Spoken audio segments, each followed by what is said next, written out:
Ey namozni tark etgan birodarim, meni diqqat bilan tingla. Men senga ta'na qilish yoki ko'nglingni og'ritish uchun kelmadim.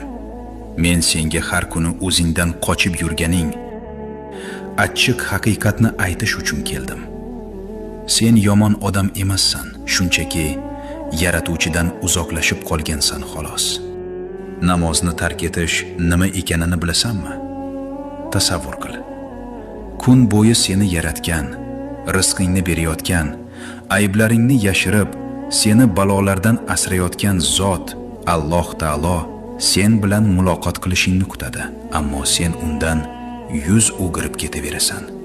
Do'stim, namoz o'qimaslik bilan nimalarni yo'qotayotganingni tushunasanmi?